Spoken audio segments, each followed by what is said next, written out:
दोस्तों मैं हूं राहुल और आप देख रहे हैं मिशन कंपटीशन। तो फ्रेंड्स, आज का जो हमारा ये वीडियो है ये हम बिहार एसआई और यूपीएसआई के लिए संयुक्त रूप से ला रहे हैं और इसी में हमारा आज से होमवर्क सीरीज भी स्टार्ट हो रहा है, जैसे कि मैंने आपको कल बताया था। तो आई होप आप सब रेडी होंगे आज से। चलिए, तो आज का जो टॉपिक है हम देख लेते हैं। 27 मई का जो होमवर्क सीरीज का जो टॉपिक है देख लेते हैं। तो भारत पर अरबों का आक्रमण, ये होगा मिडाइवल हिस्ट्रीज, ठीक है। और महमूद गजनी, ये दो टॉपिक आज आपको कवर करने हैं। पेज नंबर 21-22 में आपको ये मिलेगा, ठीक है। तो भारत पे अरबों का आक्रमण ये बहुत इंपॉर्टेंट है। महमूद गजनवी जिसने 17 बार भारत पे आक्रमण किया, इसके बारे में आपको जानना है और इसके बारे में डिटेल से पढ़ना है, ठीक है। तो अगर आपके पास क्राउन है, मान लो लूसेंट नहीं है, बहुत से ऐसे बच्चों का कंप्लेन आ रहा था सर हमारे पास क्राउन है लूसेंट नहीं है ना, तो वो क्राउन से कर सकते हैं आप। बस यहाँ से टॉपिक देख लें और टॉपिक उसमें ढूंढ के वहां से आप पढ़ें, ठीक है। चलिए, उसके बाद देखते हैं मॉडर्न हिस्ट्री में से। मॉडर्न हिस्ट्री में तो भारत में यूरोपियों का आगमन और बंगाल पर अंग्रेजों का आधिपत्य, ये 37-38 पेज नंबर में आपको मिल जाएगा। इसमें इसको आपको कंप्लीट करना है। और पॉलिटी में संविधान सभा और संविधान के स्रोत, ये दोनों मिल जाएगा आपको पेज नंबर 162 से 164 में इसको कंप्लीट करना है। और ज्योग्राफी में देखेंगे भारत का भौतिक स्वरूप, ये थोड़ा सा लंबा चैप्टर है, इसलिए एक ही टॉपिक इसको दिया गया है, ठीक है। पेज नंबर 100 में मिलेगा, तो ये आपको आज देखना है। ये आपको 4 टॉपिक 4 सब्जेक्ट में से दिए गए हैं, ये आपको चारों कंप्लीट करना है, ठीक है। और करंट अफेयर्स हम कल या परसों से करंट अफेयर्स इंक्लूड किया जाएगा। फिलहाल आप ये चारों करें और कल 28 मई के होमवर्क में करंट अफेयर्स और साइंस के पोर्शन को भी इंक्लूड किया जाएगा, ठीक है। ये जो सेट है आज हमारा प्रैक्टिस सेट नंबर 1 है और इसका जो कट ऑफ जो हमने रखा था कि जनरल के लिए 39 होगा, ईबीसी के लिए 38 होगा, ओबीसी के लिए 36 होगा और एससी एसटी के लिए 33 होगा, ठीक है। चलिए, तो बिना देरी के फटाफट से जो आज का हमारा ये प्रैक्टिस सेट है इसको हम स्टार्ट करते हैं। चलिए, तो ये है हमारा टेस्ट सीरीज नंबर 1, ठीक है। प्रैक्टिस सेट नंबर 1 बिहार दरोगा एंड यूपीएसआई के लिए संयुक्त रूप से होगा, ठीक है। चलिए, तो इसको हम स्टार्ट करते हैं फटाफट से।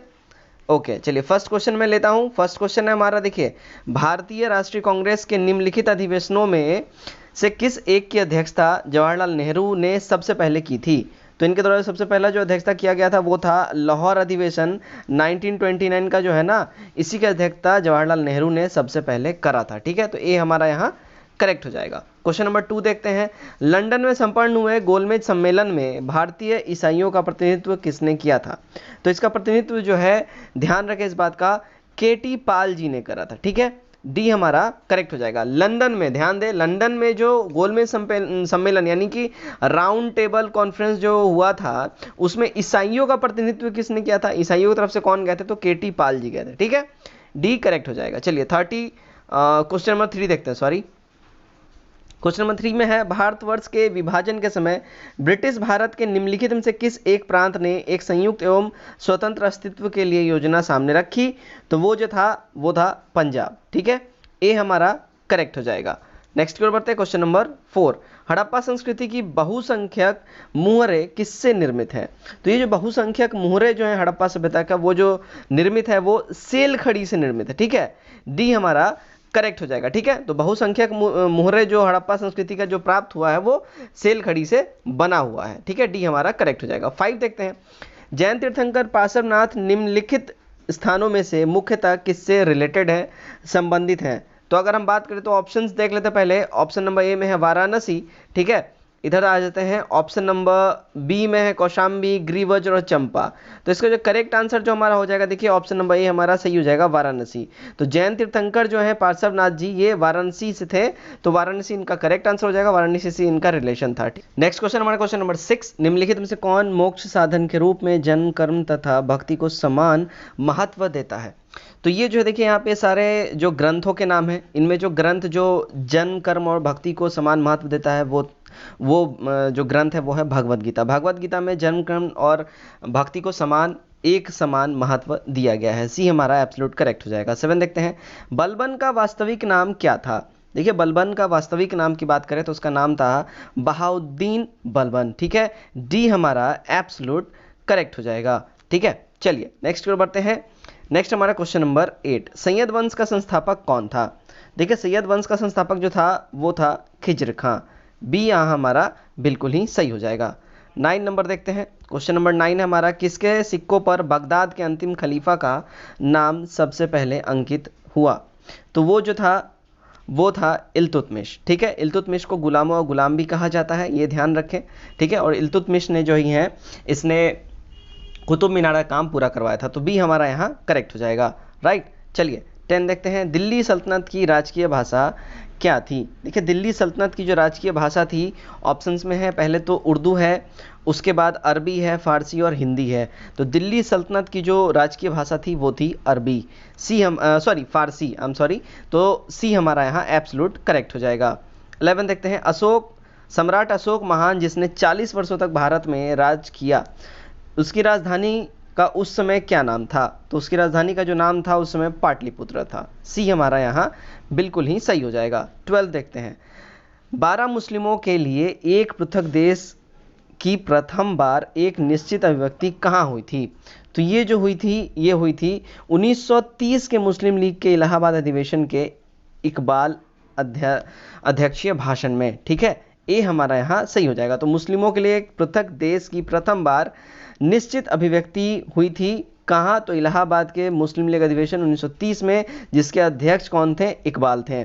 ठीक है, चलिए तो यहाँ हमारा ए सही हो जाएगा।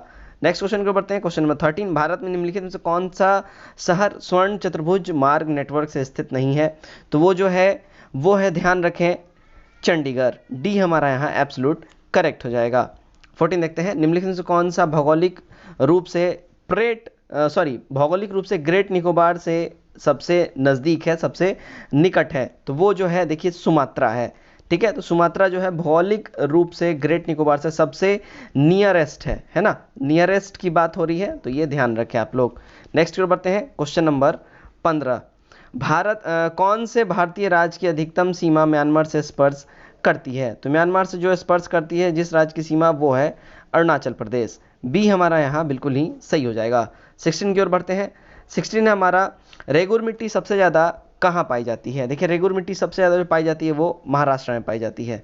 ए एब्सोल्यूट यहाँ हमारा सही हो जाएगा। 17 नंबर देखते हैं, निम्नलिखित में से किस प्रकार की मृदा की जल धारण क्षमता सबसे कम होती है। तो वो जो मृदा है वो ध्यान रखें, वो होता है बलुई दोमट। इसकी जल धारण क्षमता सबसे कम होती है, बहुत जल्द ही सूख जाता है, मतलब ये खुद को गीला नहीं रख पाता है, वाटर को जो है एब्जॉर्ब नहीं करके रख पाता है। मृदा क्षरण को रोका जा सकता है कैसे। तो इसको जो रोका जाता है हमेशा याद रखें, वनारोपण से। वनारोपण से कैसे रोका जा सकता है, देखिए जब भी वनारोपण यानी कि पौधों की आप बुआई करेंगे, ठीक है, पेड़ पौधों की बुआई करेंगे, तो उसकी जो जड़ होती है ना वो मिट्टी को पकड़ती है, बाइंड करती है, उसको बांधती है।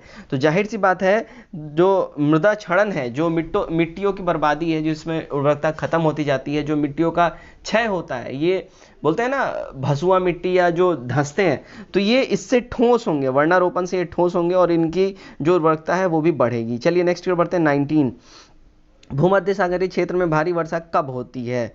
तो भूमध्य सागर क्षेत्र में भारी वर्षा जो होती है ये देखिए शीत ऋतु में होती है। सी हमारा यहाँ सही हो जाएगा। 20 नंबर देखते हैं, वायुमंडल की कौन सी परत दूरसंचार प्रणाली के लिए प्रयोग होती है। तो वो जो परत दूरसंचार प्रणाली के लिए प्रयोग होती है वो है आयन मंडल। डी हमारा यहाँ सही हो जाएगा।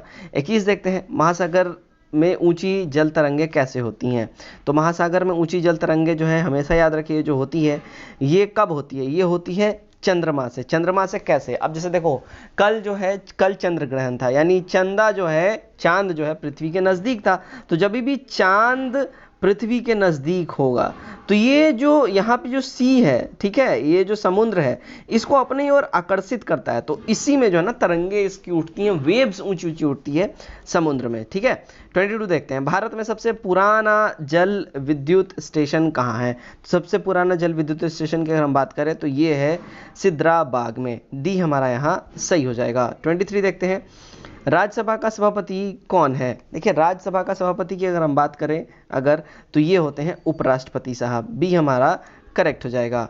24, प्रोटेम स्पीकर का कर्तव्य क्या होता है। देखिए प्रोटेम स्पीकर का सबसे पहले समझ लीजिए कर्तव्य क्या होता है। तो प्रोटेम स्पीकर कर्तव्य होता है, देखिए ये स्पीकर की अनुपस्थिति में सदन की कार्यवाही का संचालन करता है। अब समझिए प्रोटेम स्पीकर कौन होता है। देखिए जैसे कि अभी लोकसभा का चुनाव हुआ था 2019 में, तो उसमें जो लोकसभा का चुनाव हुआ तो अभी जो 2014 की जो सरकार थी, जब चुनाव हुआ, इलेक्शन हो गया, नई सरकार बनी, ऑब्वियस बात है जैसे ही आचार संहिता लागू होता है चुनाव का तो सरकार वैसे ही बर्खास्त हो जाती है। ठीक है, उस समय राष्ट्रपति शासन एक तरीके से उस पर इलेक्शन कमीशन सब कुछ ये मैनेज करती है। तो होता ये है जब भी नया चुनाव हुआ, और जब नया चुनाव हुआ मतलब नया सेशन, नया संसद का यानी लोकसभा का नया सेशन स्टार्ट होगा, तो उसमें होता क्या है, जब लोकसभा का नया सेशन स्टार्ट हुआ तो अध्यक्ष भी तो नए होंगे, अध्यक्ष भी तो खत्म हो जाते हैं। तो होता ये है जो लोकसभा यानी उस हाउस में, लोकसभा में जो सदन में जो सबसे वरिष्ठतम नेता होते हैं उनको प्रोटेम स्पीकर बनाया जाता है। प्रोटेम स्पीकर एक तरीके से आप बोल सकते हैं कि ये टेम्पररी स्पीकर होते हैं, ठीक है, जब तक स्पीकर की सिलेक्शन चुनाव नहीं हो जाता। जब प्रॉपर स्पीकर का चुनाव हो जाएगा तब प्रोटेम स्पीकर वहां से हट जाएंगे और प्रोटेम स्पीकर ही इनको शपथ दिलवा के फिर वहां से सदनी कार्यवाही ये उनको सौंप देते हैं, ठीक है। तो ये होता है प्रोटेम स्पीकर का बेसिकली काम। 25 देखते हैं, भारत के संदर्भ में निम्नलिखित में से कौन धर्मनिरपेक्ष शब्द का सही भाव व्यक्त करता है। तो जो सही भाव जो व्यक्त करता है वो है भारत के राज्य का कोई धर्म नहीं है, यही मतलब है धर्मनिरपेक्ष का। 26 देखते हैं, भाषाई आधार पर राज्यों का पुनर्गठन किस वर्ष किया गया था। तो राज्यों का पुनर्गठन जो किया गया था, ऑप्शंस देख लेते हैं। 1947 यहाँ लिखा है ए, उसके बाद है देखिए 1951, 1956 और 1966। हमारा जो करेक्ट आंसर हो जाएगा देखिए 1956 हो जाएगा। तो भाषाओं के आधार पे जो राज्यों का पुनर्गठन हुआ था 1956 में पहली बार करा गया था। 27 देखते हैं, राष्ट्रपति शासन अधिकतम लगाया जा सकता है कितने दिनों के लिए। तो ये जो लगाया जा सकता है अधिकतम, मैक्सिमम की बात हो रही है, तो ये 3 इयर्स के लिए लगाया जा सकता है मैक्सिमम, ठीक है। चलिए नेक्स्ट की ओर हम बढ़ते हैं। 28 प्रोवेटिव डिटेंशन के अंतर्गत एक व्यक्ति को बिना मुकदमा चलाए बंदी बनाकर रखा जा सकता है कितने दिनों के लिए। तो इसको बिना मुकदमा चलाए बंदी बनाकर रखा जा सकता है सिर्फ 3 माह के लिए, 3 मंथ्स के लिए ऐसा इसके साथ किया जा सकता है, ठीक है। तो बी हमारा सही हो जाएगा। क्वेश्चन नंबर 29 देखते हैं, भारत में हिंदू संवर्धी दर निम्नलिखित में से किससे संबंधित है। तो इसकी अगर हम बात करें जो संबंधित है, ध्यान रखें हमेशा ये जो संबंधित होती है राष्ट्रीय आय संबंधित होती है।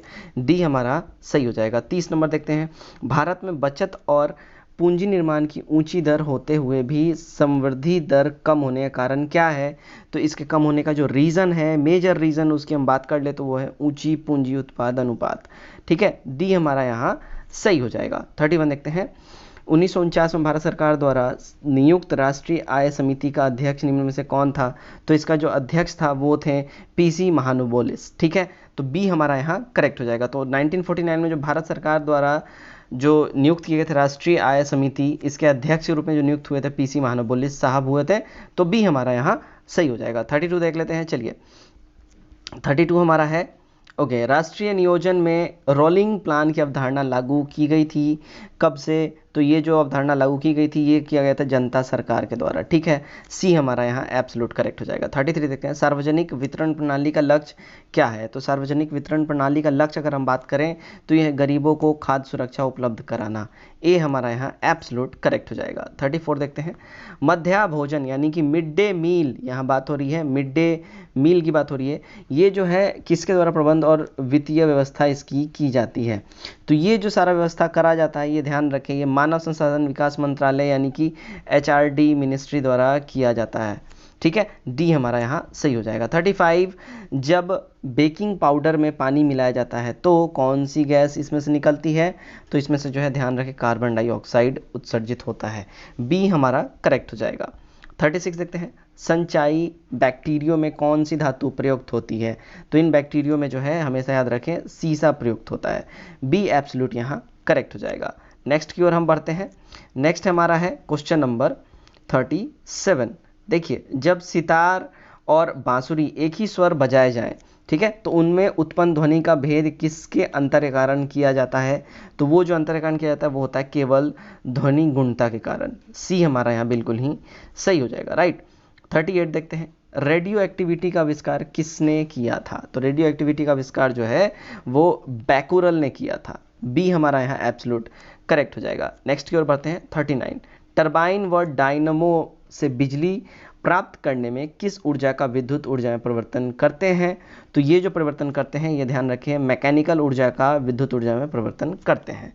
तो सी हमारा करेक्ट हो जाएगा, ठीक है। 40 नंबर देखते हैं, आपस में जुड़ी दो आवेशित वस्तुओं के बीच विद्युत धारा नहीं प्रवाहित होती है यदि वे हो क्या।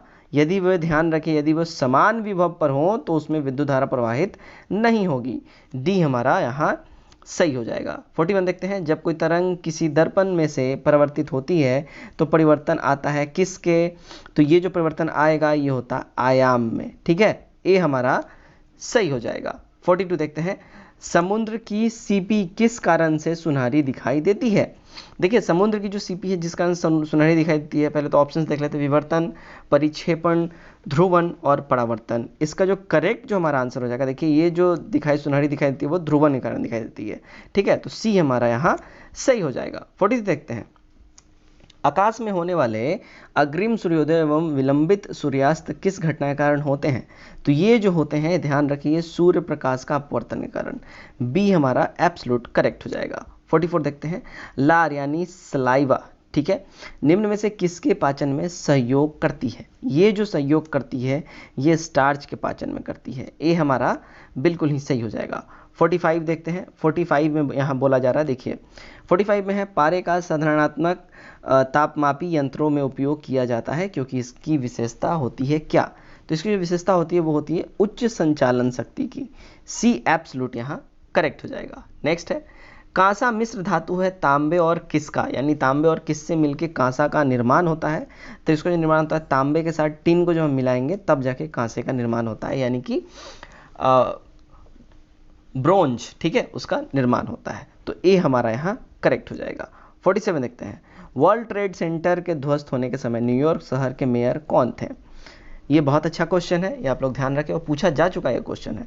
तो वर्ल्ड ट्रेड सेंटर जब ध्वस्त हुआ था उसमें न्यूयॉर्क शहर के जो मेयर थे वो ध्यान रखें वो थे रूडी गुलियान, ठीक है, तो यहाँ बी हमारा यहाँ सही हो जाएगा। रूडी गुलियान जो थे ये न्यूयॉर्क शहर के मेयर थे।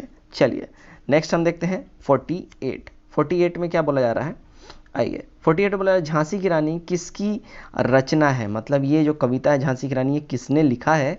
तो झांसी की रानी जो कविता है ये देखिए सुभद्रा कुमारी चौहान की ये रचना है, सी हमारा करेक्ट हो जाएगा। इन्हीं के द्वारा ये लिखा गया है ये कविता, खूब लड़ी मर्दानी वो तो झांसी वाली रानी थी, ये आई होप आप सबने स्कूल टाइम में अपने पढ़ा होगा, तो ये इन्हीं की रचना है, ठीक है।